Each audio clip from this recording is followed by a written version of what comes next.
What's up, guys? Welcome back to Newswave. Prices have done nothing but go up this entire generation for consoles, and now we have another warning that's being issued, and it kind of has me coming back to a question that people have asked over and over and over again, especially recently, about is it time to buy now, or should we wait a little bit longer? Well, we're going to go over that here today. Also, we are going to be talking about Beast of Reincarnation, as reviews did go live, and Game Freak certainly tried. And we have Microsoft, who's making some pretty big moves behind the scenes as they head towards their next generation platform. But in this case, they're going backwards, especially for one system that people were really hoping to hear about. We're going to go over all of that and more. Guys, if you enjoy these videos, make sure you hit that like button. Helps out a ton. And if you're new here to the Spawn Wave channel, make sure you subscribe down below. Guys, we every weekday morning, 8 a.m. Eastern time, going over the world of gaming news, trying to keep you up to date here on YouTube and then also here on Spotify. Video and audio available there. You can listen or watch on either platform. Just know,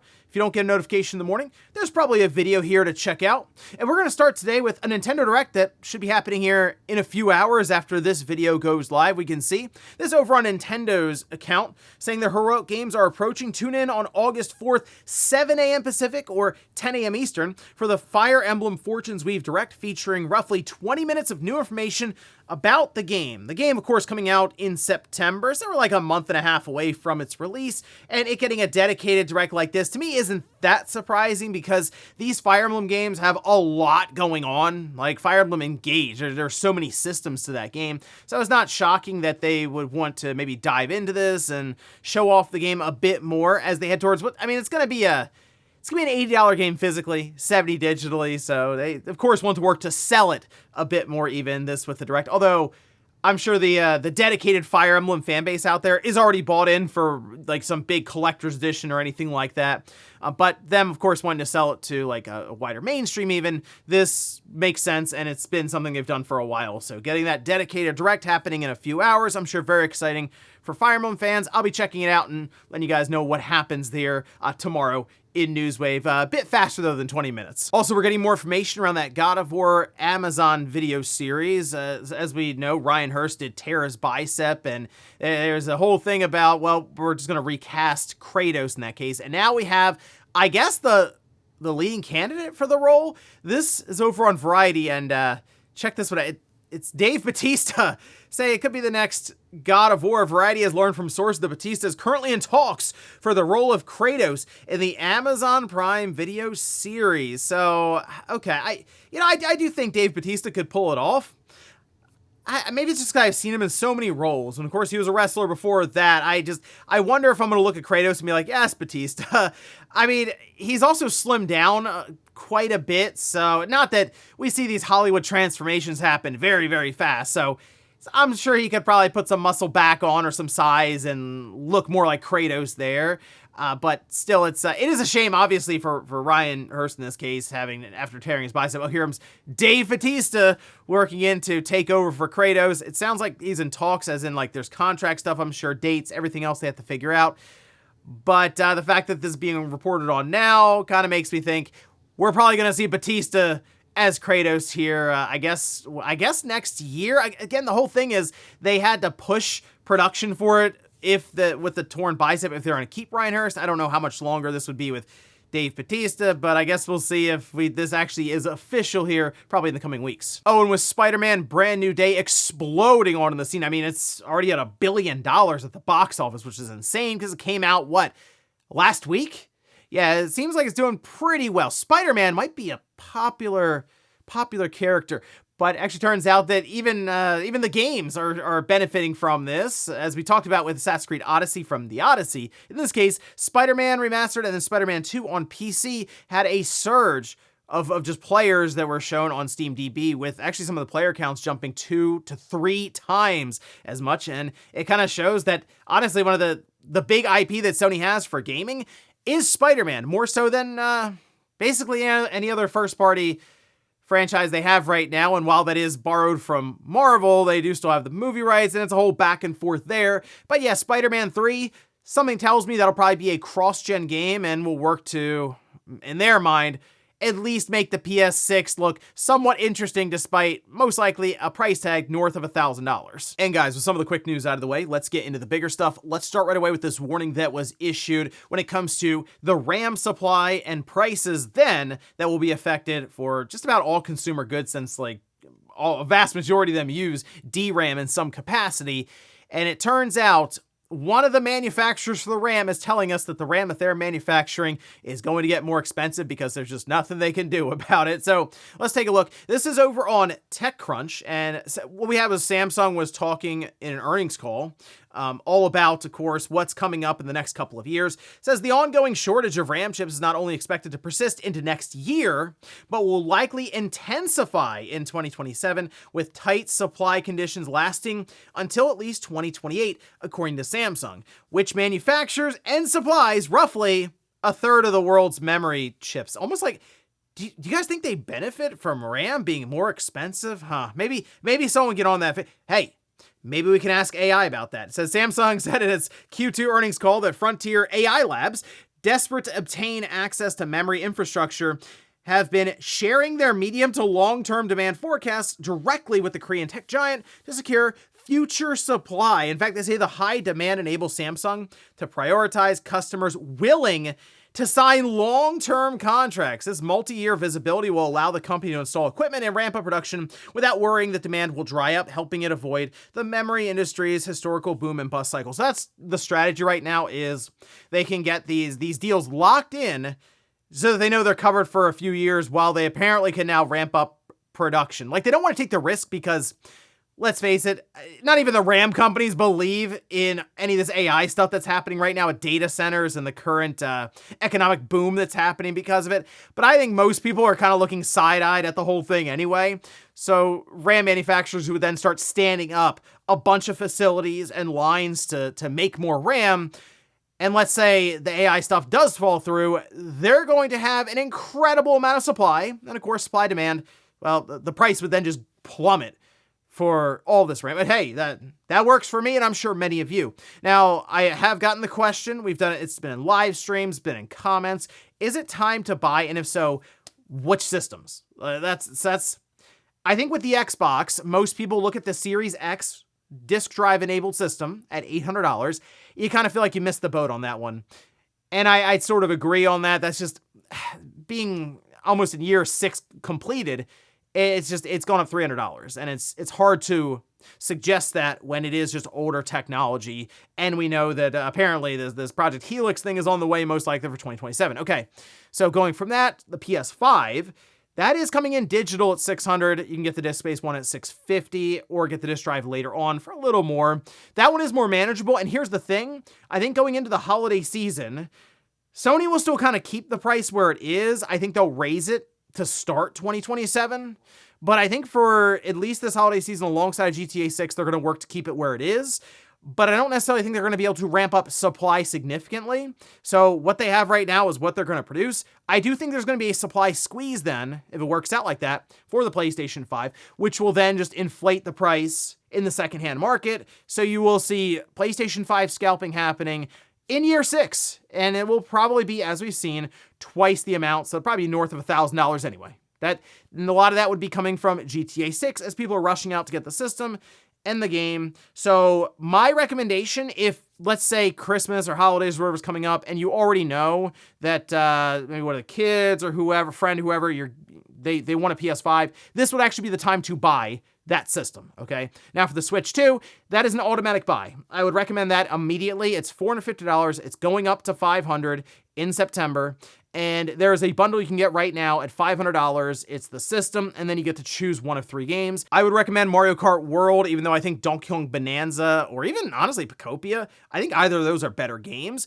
But Mario Kart World is $80, so like that's probably the easiest way to get that game then at, $50. And then you can decide between others if you want them. So that's kind of where I stand right now. The Xbox is a little late for that with its current price point. PS5, it's a maybe depending on your situation and if you're trying to get a system for GTA 5 or GTA 6. And the Switch 2, I would pick that up right away. If you've been interested in it, of course, if you're thinking about it, or if it's a Christmas or holiday present or something, now would be the time to buy it before it goes up here in a month. And then certainly before, get this, it goes up again in 2027, because just based on everything we're hearing right now around RAM pricing, the manufacturers, I think we're still going to see a couple more price increases across the board before we get even to next generation for systems, holiday 2027 or 2028. Next up, let's talk about Beast of Reincarnation. Reviews did go live. This coming to us from Game Freak, who's well known for Pokemon, although they have a few other smaller games they've attempted. This one, though, is probably the largest one we've seen them attempt away from Pokemon. Apparently, it was like a smaller group within Game Freak that worked on this, and then a large majority of it was outsourced. So it was very different looking for what you'd expect coming out of Game Freak. Even the visuals call a lot of people off guard because it looks more realistic even than what we've seen from Game Freak. But reviews did go live last night, just ahead of recording here, and we can see it's currently sitting at a 73. So yeah, that's unfortunate. It felt like this game had so much promise. Like, it seemed that it was setting up to kind of be like it's almost its own genre, just the way it was being described and shown off. Some Souls-like, some turn-based almost, like where you freeze time and pick things off a menu. But apparently it just didn't really come together for many of these outlets. So Vice, we'll start here, did give it a 95, saying Beast of Reincarnation's combat isn't just innovative, it's incredibly fun. Its mix of real-time combat and turn-based action is a perfect blend.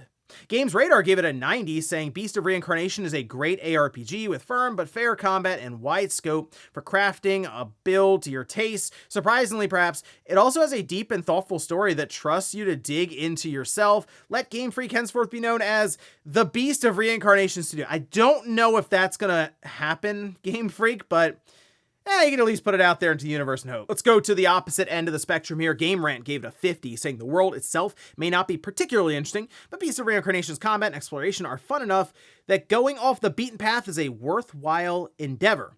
Even after rolling credits, I found myself going back to the game to kill some robots, find new swords, and explore areas that I missed on my initial playthrough. They seem kind of positive despite that 50 there. I did notice that IGN gave it a 6 out of 10. Eurogamer gave it a 60, saying Game Freak borrows liberally from the genre's biggest hits, and while it's messy and muddled, it's salvaged by exhilarating combat and traversal and a surprising amount of soul.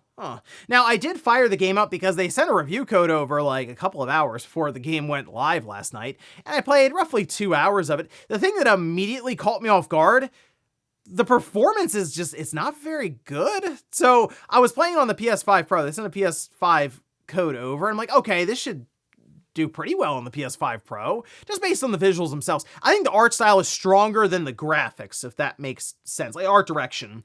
But then I'm playing it, and it's juddery. When you're out in open areas, it's like the frame rate is definitely dropping and all over the place, and it's very distracting for a game like that of course is based around reaction timing, as there's a full parry system. And yeah, they mentioned the turn-based combat. You have your wolf companion, and you control them by pressing a button, and then it brings up a list of things that they can do. But all of that felt really off, just based on the way that the game was just kind of all over the place in terms of that performance. Otherwise, though, it felt kind of janky, but it was at least fun with some of the combat that I went through.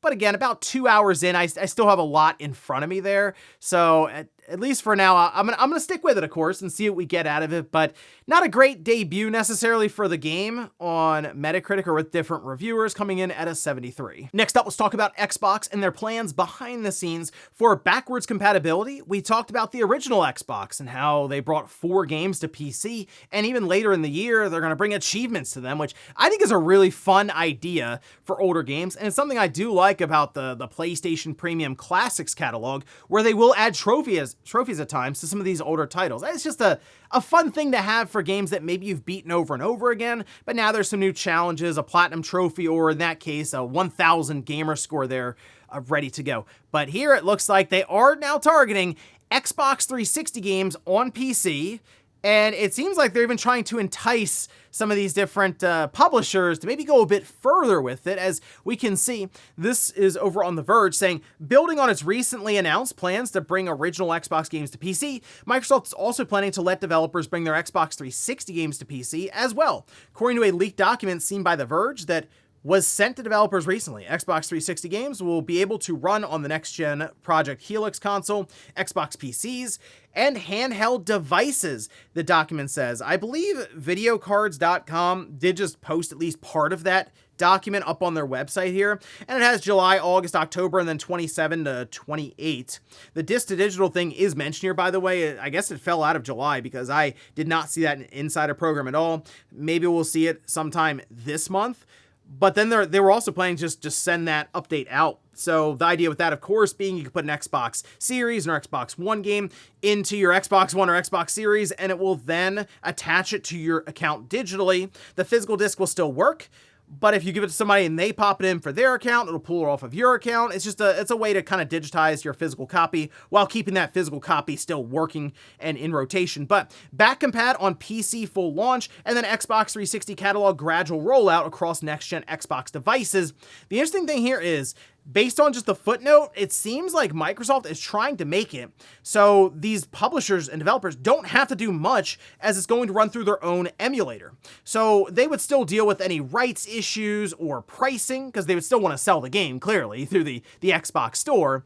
But the less friction you have for these companies when it comes to putting Lost Odyssey, we'll say, just something like that, you know, Blue Dragon on PC, the more likely it is for them to actually participate and do it. Now, they can opt out and say, we don't want to, but if you at least present this option and present it in the way of, hey, that might just be free revenue for you guys, yeah, that would actually work in the favor of, hey, let's get a bunch of 360 games backwards compatible, achievements, account system, the whole thing set up for PC, or in this case, Xbox Helix systems and handhelds, and push that for next generation with backwards compatibility, even being somewhat of a focus here.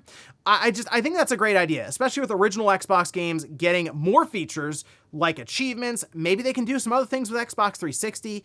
I'm curious about any enhancements they would have on the PC side for it through this emulator. So exciting stuff there, obviously, for people who have, I'm sure, all kinds of things in their mind for the Xbox 360 they'd like to see brought over to PC, but keep in mind there are going to be some sticking points there when it comes to rights, or think about music and licensing and likenesses. But if some of those things can be sorted out for games that we figured would have been left in the past, it'd be really fun to have some of those titles announced. So I guess keep an eye on some of this stuff moving, as we're expecting disc to digital at some point this month. And then I guess it's full speed ahead for original Xbox and Xbox 360 backwards compatibility, not only on PC, but also on their next generation plans with Helix. And in our last bit of news, let's talk about Big Walk. I was so curious what exactly this game was going to be and what it was going to review like. Some of the reviews are out now. It's not a ton of reviews yet. I don't know, maybe it's going to take time to come in. Maybe there just won't be that many reviews. But if we take a look over on Metacritic, PC had the most reviews. It's sitting at a 93. Yeah, so this coming to us from House. They did Untitled Goose Game, and I saw some perfect scores getting thrown around. Some were saying this is like one of the best games they've ever played even. Eurogamer gave it a perfect score, saying, a funny, exciting, and deeply rewarding multiplayer adventure that combines knockabout fun with some surprisingly big ideas. Loot Level Chill gave it a perfect score, saying Big Walk is completely unique and unlike anything you've played before. Between the inventive puzzles and an island begging to be explored, it'll become the new group obsession for you and your friends. Let me go to the opposite end here. Let's see, GameLiner gave it a 70, saying Big Walk shines when you tackle its varied puzzles together, as teamwork is essential and no one can carry the group alone. While there's plenty to discover, the world often feels less surprisingly empty, with long stretches where little happens. If you're looking for a virtual hangout with some close friends, you'll have a great time, but they go on to say that it definitely relies on the idea of you having some friends to play with.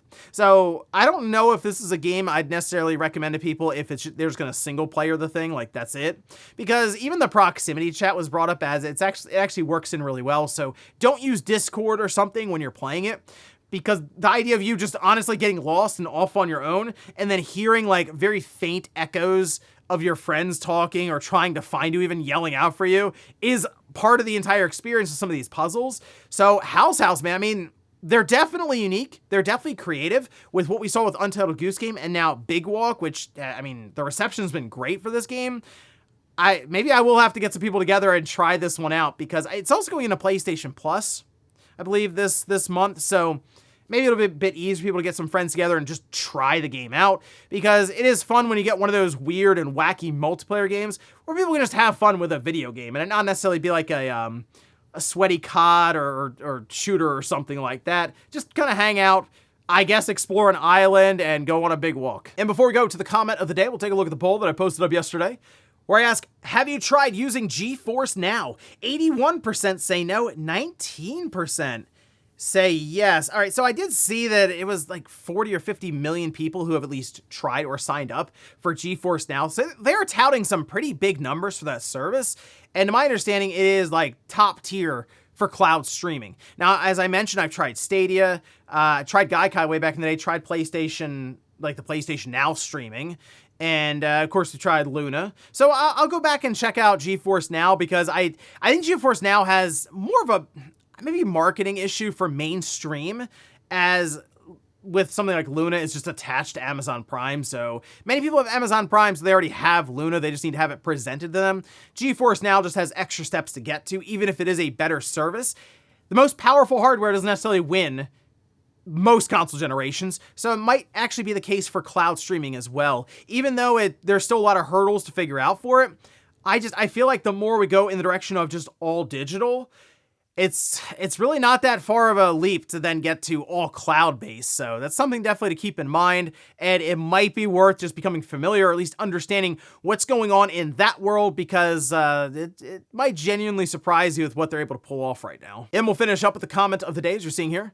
This is from I'm a B, saying, I remember when the PS3's launch price was considered completely comical.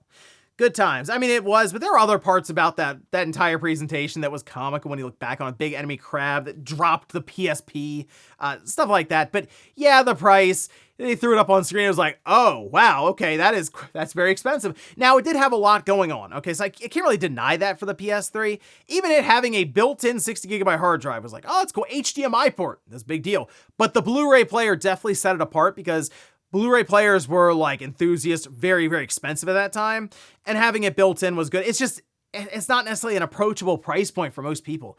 The fact that it even had Wi-Fi built in was a whole thing. But the thing is, now we're coming up on a time where we may see a $1,000 price point, we believe, for next generation in 2027.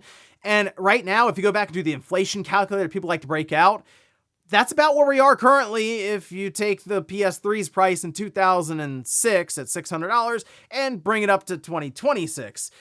So we've kind of come full circle in that regard. Oh yeah, just, without the Blu-ray drive. And ladies and gentlemen, that's going to do it here for Newswave. If you enjoyed this video, guys, hit that like button. If not, hit the dislike. Leave comments down below about everything we talked about here today. If you missed yesterday's Newswave, I'll leave it up here in a card. Or maybe you wanted to check out some of these numbers that were getting thrown around for physical versus digital and why gamers really aren't buying it. I did a whole video looking into it, and I'll leave it right below.